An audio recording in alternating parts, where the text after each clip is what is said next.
Where legends breathe again. Eldmyth. In the darkest forests and beneath ancient stone bridges, something massive stirs. A creature born of shadow, hunger, and raw, untamed strength. This is the troll, a beast feared not for its cunning, but for its unstoppable brutality.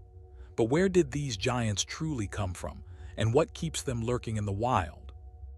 Deep within the forgotten arteries of the world, in places where the map bleeds into legend, there exists a presence.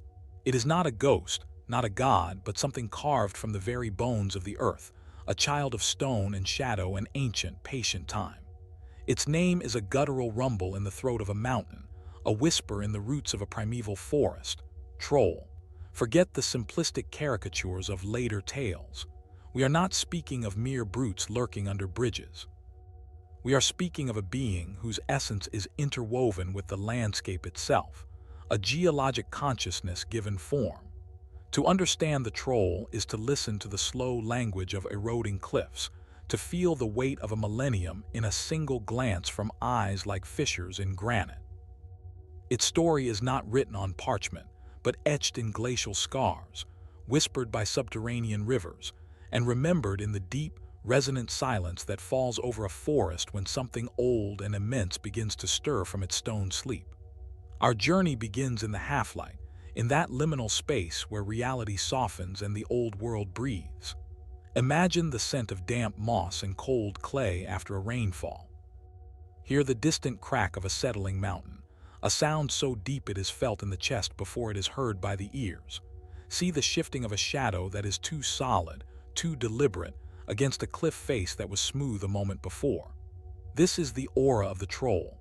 It is the unease that walks beside you on a lonely path, the certainty that the mountain is watching.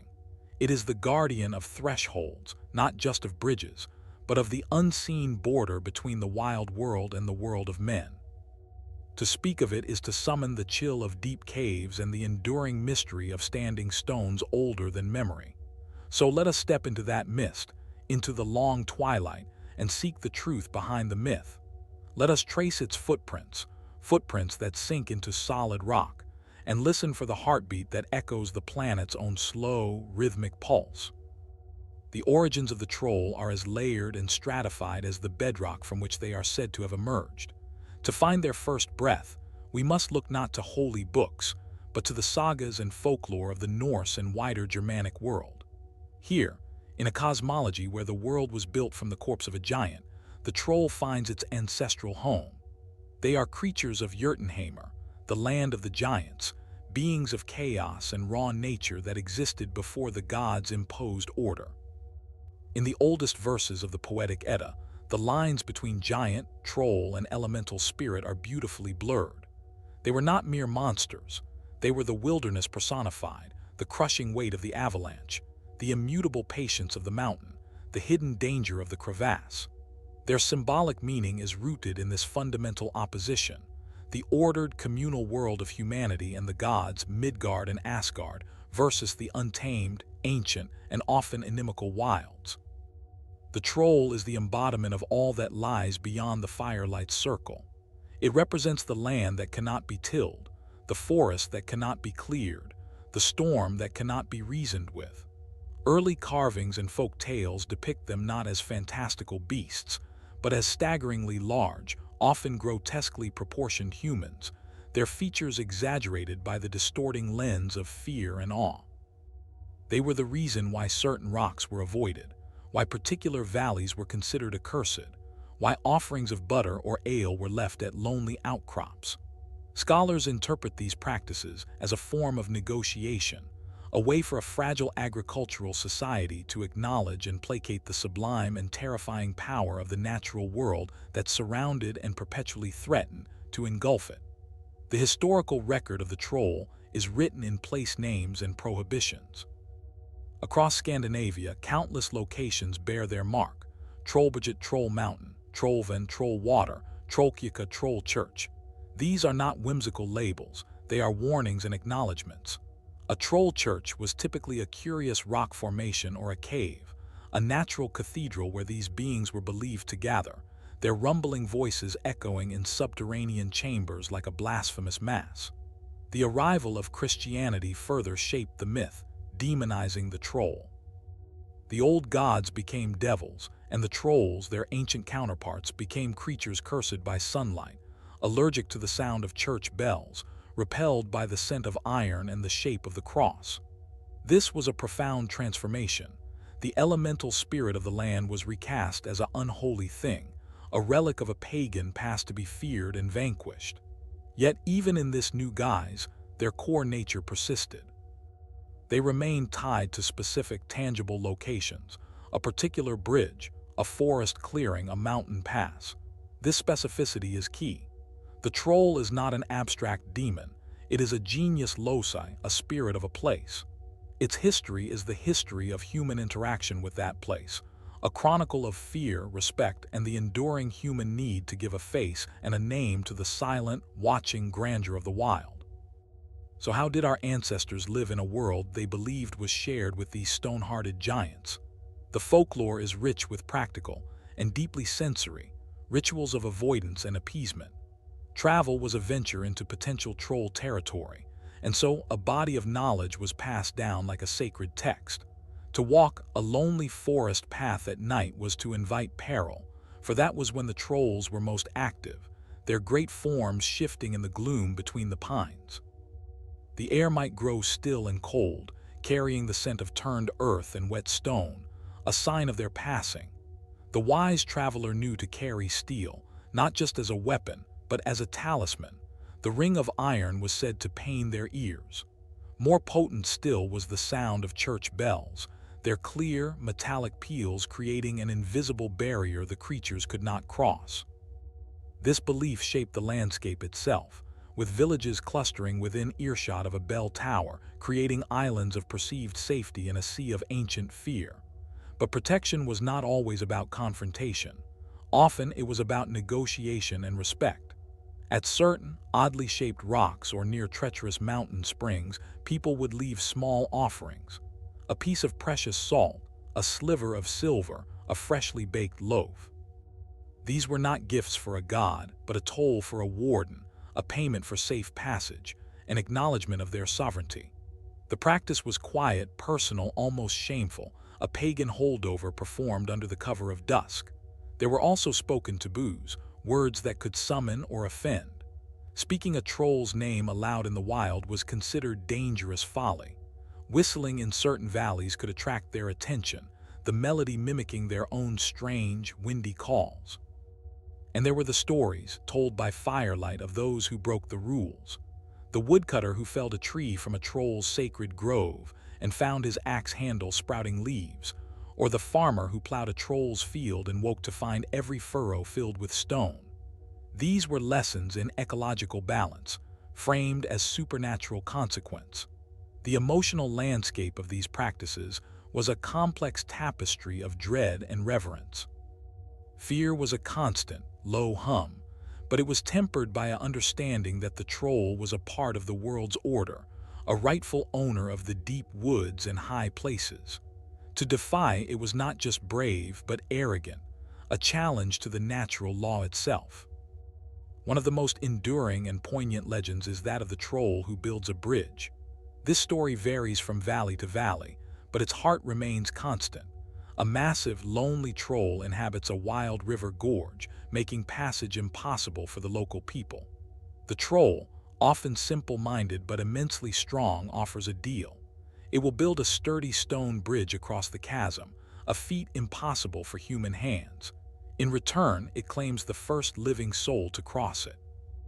The villagers, desperate for the connection and trade the bridge will bring, agree, believing they can outwit the creature. When the magnificent arch of stone is complete, they send a rooster, a fox, or a dog across first, technically fulfilling the bargain but cheating the troll of a human prize. The creature's reaction is where the tale finds its emotional depth. Sometimes it roars in fury, smashing part of its own creation before retreating, forever bitter. In other versions, it simply stares, its great shoulders slumping with a sorrow as old as the hills, and turns to stone right there, becoming part of the bridge it built. This story is not merely a trickster tale. It speaks to the cost of progress, the betrayal of ancient agreements for human convenience. The troll represents the old ways, a force that can be bargained with but not deceived without consequence. The bridge itself becomes a monument to this fractured pact, its stones forever carrying the weight of that betrayal. Then there are the tales of kidnapping and transformation, stories that curl with primal fear. Trolls were said to steal human children, leaving behind a hideous, stupid changeling, a wizened, crying creature that brought misery to a household. The true methods to reclaim one's child were severe: to threaten the changeling with fire or boiling water, forcing the troll mother to return the stolen human infant. This myth likely explained the tragedy of sickly, disabled children, but also spoke to a fear of the wild claiming what was civilized. More haunting are the stories of trolls capturing human women to be their brides. These narratives are darkly complex, often involving the woman using her wits to escape, sometimes with the aid of Christian symbols. Yet in their quieter moments, they sometimes hint at a strange, melancholic loneliness in the troll, a desire for something it can never truly possess: the warmth, light, and vitality of humanity. The stolen bride might hear the troll speak not in roars, but in the low rumble of a landslide, expressing a confused and possessive affection. These encounters are charged with a terrifying intimacy, a clash of two worlds that can never truly merge, leaving both parties, the human and the elemental, forever altered. The most famous weapon in the human arsenal against the troll is, of course, sunlight. The myth that sunlight turns a troll to stone is a masterstroke of symbolic storytelling. It is the ultimate victory of the new order, of the gods of light and sky, over the ancient powers of earth and darkness. The dramatic tales of heroes tricking a troll into staying out past dawn, of watching as the first rays of sun spear through the mist and strike the creature's hide, are cinematic in their core. Imagine the scene. The great beast, moments before roaring in triumph, suddenly stiffens.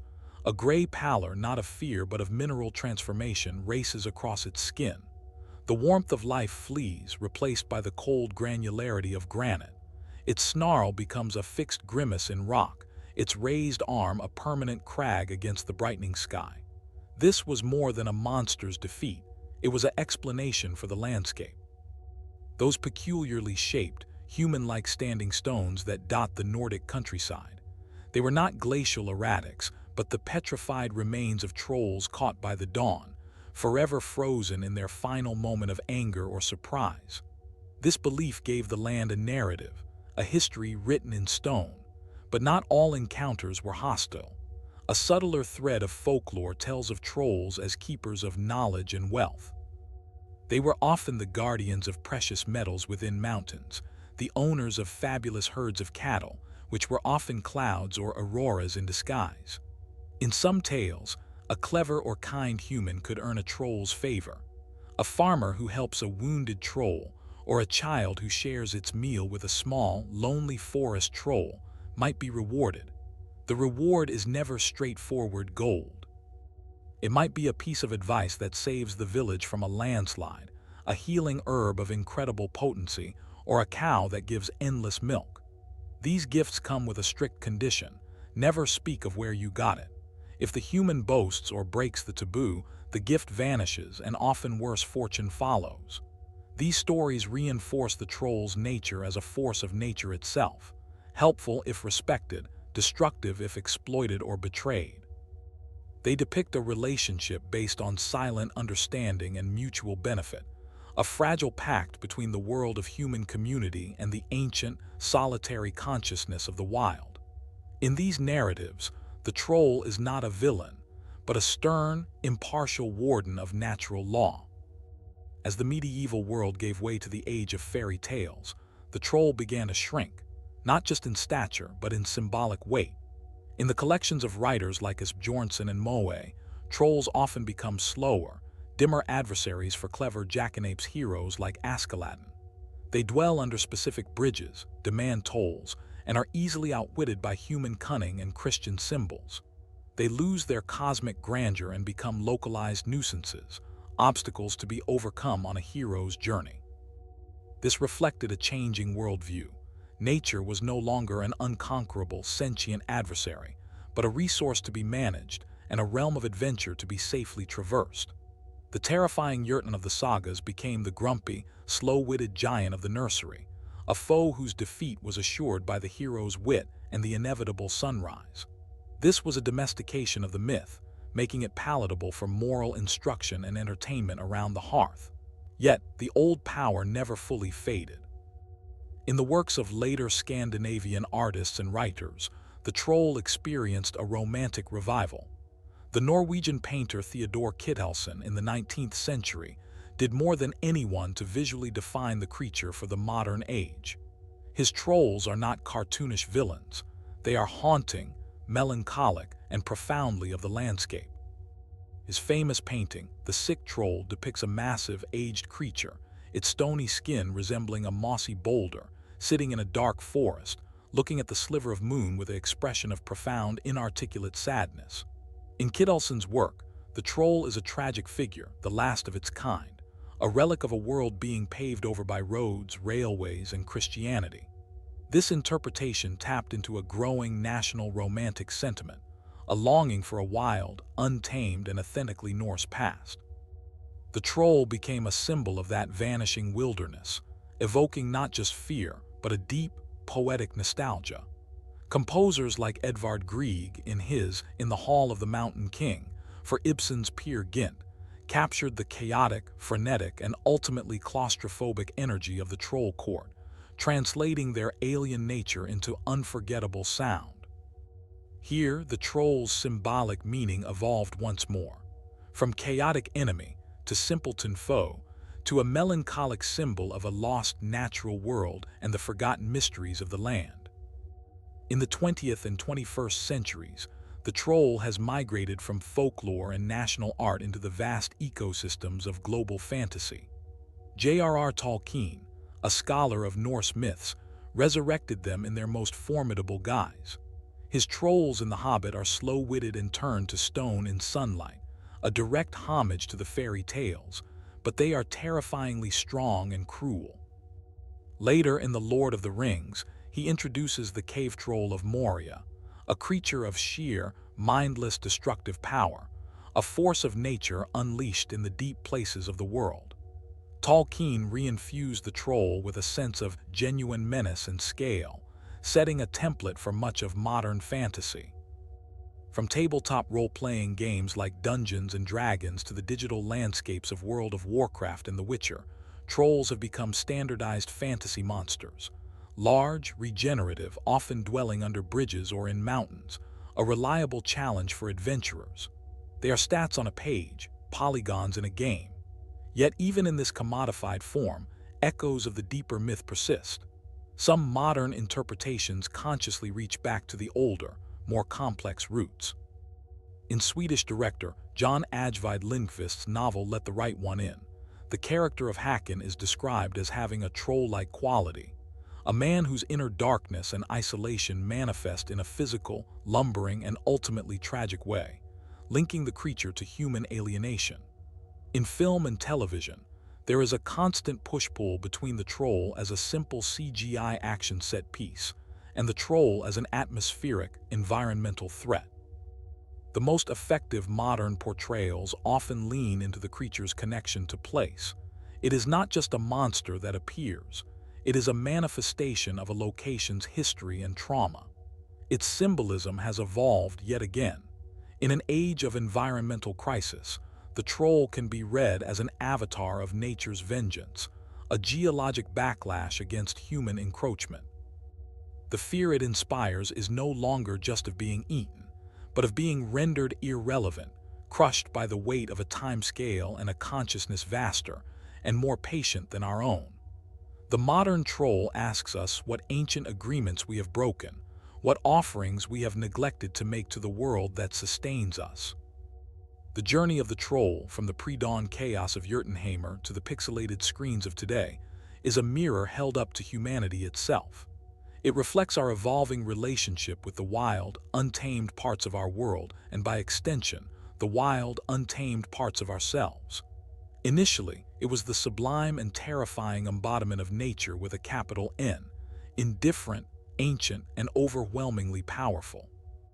It was the reason for the taboo, the subject of the whispered offering, the shapes in the landscape that warned, here be forces beyond your control. Then, as we carved our order from the chaos, it became a foe to be outwitted, a simple obstacle symbolizing the triumph of human cleverness and divine favor over brute strength and primal ignorance. In the Romantic era, it transformed into a melancholic symbol of what we were losing, a poignant elegy for wilderness and mystery in the face of industrialization and enlightenment. Today, the troll exists in a fractured state. In popular culture, it is often reduced, a monster of the week stripped of its profound resonance. Yet, its fundamental archetype remains potent because the questions it poses are eternal.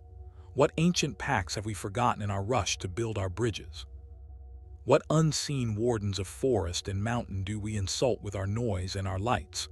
The troll is the memory of the land, a stubborn, stone-hard reminder that the world was not made for us alone. It represents the parts of existence that cannot be rationalized, commodified, or easily crossed. The chasms of deep time, the weight of history, the slow, grinding patience of geologic forces against which our frantic lives are but a blink. Perhaps, then, the true lesson of the troll myth is not about how to defeat a giant, but about how to see the world anew. It is an invitation to listen, to hear the troll's voice in the groan of shifting continental plates, in the roar of the avalanche, in the profound silence of a forgotten valley, to look at a strangely human-shaped stone not as a curiosity, but as a monument to a story we have half forgotten. The troll endures because the wilderness endures, because mystery endures. It is the shadow that moves when the mountain settles, the watchful stillness in the deepest woods, the unspoken agreement that some places remain under an older jurisdiction. We may have paved over its bridges, silenced its forests with our engines, and banished it to the realm of children's stories, but the essence of the troll, the ancient, stony heart of the wild world, is patient. It can wait, for stone does not hurry and mountains have forever. And in the long twilight of human arrogance, perhaps it is still watching, waiting for the moment when our lights fade and the old stories once again become true. Another legend fades, but the next awaits. Like this video, subscribe and continue the journey through myths.